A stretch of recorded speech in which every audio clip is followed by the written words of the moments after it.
Yeah. Okay. In which favor? Misfits, of course. Yeah, sure. We'll see about this. Thank you for joining me after this victory. And for more on this game, let's send it to Trevor and Foscarin. Thank you very much, Law. Odawamne, what a troll. It's going to be a fast game for Misfits. A little bit of banter. Anyways, welcome. I'm joined, of course, by Foscarin at the machine that we here at the LEC call the Telestrator. Now, we're going to break down one of the plays that Frost was quite excited about, and it's intentionally about setting up a game for later on. So set this up.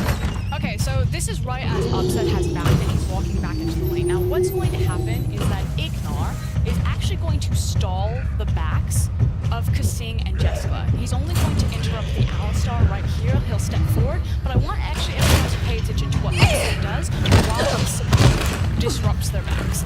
Upset grabs hold of the minion aggro and places it on. He's actually effectively setting up the on Jessica.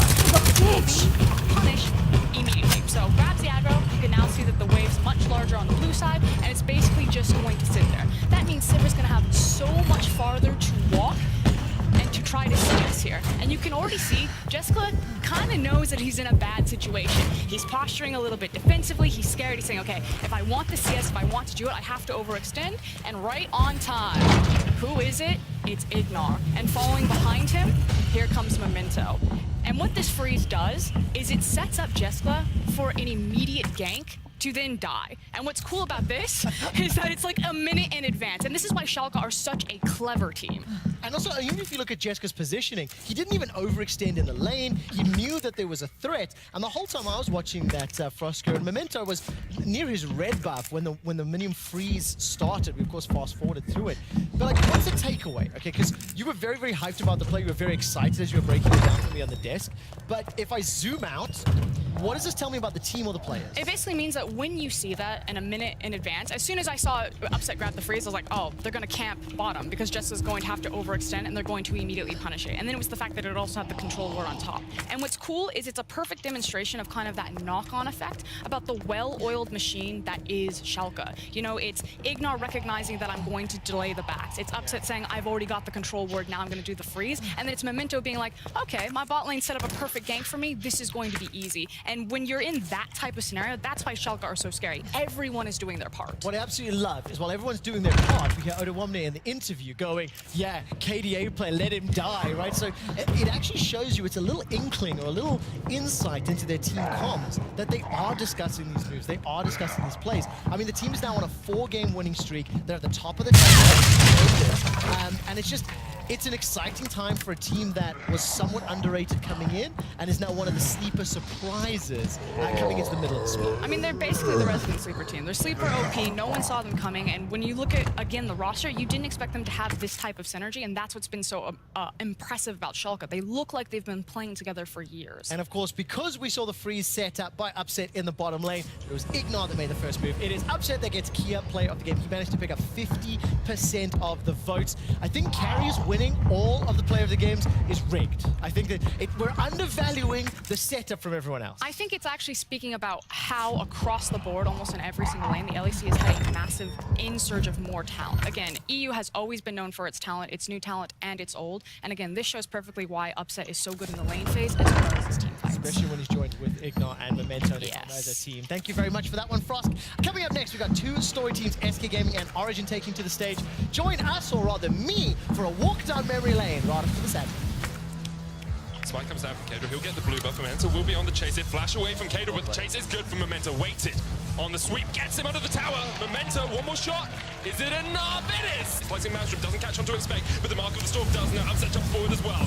Jester low on the backline, down to half. 2 kills for Schalke. So Memento and Upset getting this mid lane tower. Upset chased out here by Exile, pops the killer instinct. Exile still on the oh my god! They force Exile back towards their fountain. And with their 4th win in a row, Schalke solidify themselves at the top of the... I'm going to do it again, though. Their 4th win in a row. Schalke solidify themselves at the top of the Ellie's.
Yeah.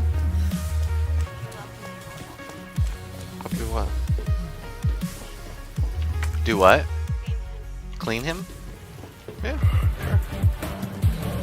In a little bit. Huh?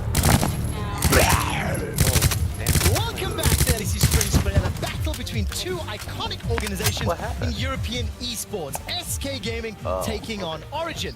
Now, as these two sleeping giants get ready to clash on the Rift, I want to take a walk down memory lane. As you all know, I'm one of the oldest members here in the LEC, and I remember the good old days. The good old days when European history was written and defined by SK and Origin. Now, starting with the SK, this org was founded in 1997 and showed success in multiple games for over a decade before debuting their first League of Legends lineup in 2010. It didn't take long for this team to make headlines with success here within Europe, as well as making waves on the international stage. Now, fast forward to the year of 2014. This will be a year that SK fans will remember forever. Freddy122, Svenskeren, Jezus, Candy Panda, and N-Rated. This team would make a gigantic step from the bottom of the standings all the way to a showdown with Fnatic in the Spring Split Finals. It didn't end there though, because the team also went to Worlds in that same year. SK is an org with rich history, being one of the 8 inaugural teams in the very first EU LCS season, and then again being one of the 10 teams in LEC in 2019. SK Gaming qualified for Worlds both in 2012 and 2014, and they created a legacy of some of the most beloved players Europe has ever seen. Wicked, Snoopy, Aranea, Yellowstar, Ocelot, Jezus, Svenskeren, the list goes on. I don't have enough time to list them all. Now, the fall of SK in 2015 ended with their relegation. It marked another Titan going down here in the European LCS. SK in 2019 returned to the stage several years later. Let's fast forward to Chapter 2. Around the time of SK's decline, Fnatic superstar mid laner Xpeke left the team and just started a brand of his own. It was Origin. Over the next few months, they made one of the most impressive runs we've ever seen in League of Legends history. A road that took them from Challenger all the way to World Semifinals here in Europe in Brussels. The roster was comprised of Soaz, Amazing, Xpeke, Sven, then known as Niels, and Mithy. A roster that was immortalized in European fans' memories with fondness and with sadness, as OG was supposed to be the true challenger to Fnatic's dominance. Unfortunately, the road to ruin was fast approaching for Peke and Origin, and after losing 4 out of their 5 players prior to the 2017 season, they were eliminated from the EU LCS by Giants in the promotion tournament. This ended the chapter of one of the strongest, the brightest, and the shortest success stories for any team here in EU. Now, after the relegation of both SK and Origin, they fell off the map for a couple of years until the launch of LEC this year and the long-term partnerships model. That is what's drawn both of these orgs back to the stage to live up to the legacy and the history that these teams were once a part of, and they had a hand in creating. This isn't only a clash between two LEC teams, this is a battle between two of the most iconic organizations in European esports history. Ladies and gentlemen, it's time for SK versus Origin. Thank you very much, Quickshot, and incredible monologue. You absolutely hit it out of the park with that one. I have to agree, you know, SK and Origin, these are 2 team names that I've known for such a long time, and I always respected as organizations here in Europe. But the players are very different today to what they were back in the past, and right now Origin is living up to the legacy of its 2nd chapter rather than its 1st, and hopefully they'll be looking to change that as they go up against SK today. We're currently sitting 2-2 in the standings. They've kind of to me, they've looked like a team that once they get an early lead, they're very good at knowing what to do with it, and naturally a lot of it comes off the back of self-made. And I think this is a story that we've kind of repeated over the last few weeks, and it's just because it's been the same over the last few weeks. This team hasn't really changed in how they play. I haven't really seen a huge amount of evolution in them, and it's very much about how well self-made can set up his team for success in order for SK to win games. Yeah, well, we are already into the pick and ban phase. Jace and Ryze removed by SK, who are on the blue side. Akali taken away by Origin. Expect to see things like the Urgot, the Aatrox taken away, Lissandra as well. Those power picks we've seen removed in basically every game this tournament.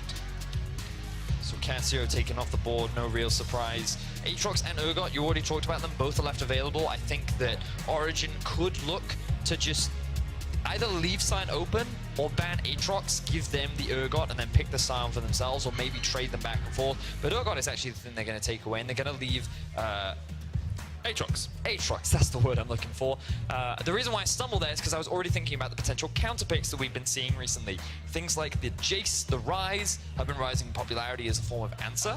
And already banned out by SK, so they anticipated getting that Aatrox first and said, well, we'll get rid of some of the counters in this But top there's lane. also the cannon. There is also the cannon. We saw how effective that was in the last game, and Alfari, I'm sure, will want to prove himself as one of the better EU He's top definitely laners. been struggling He has over definitely the been last 2 struggling. weeks. A lot of solo deaths, very uncharacteristic of him.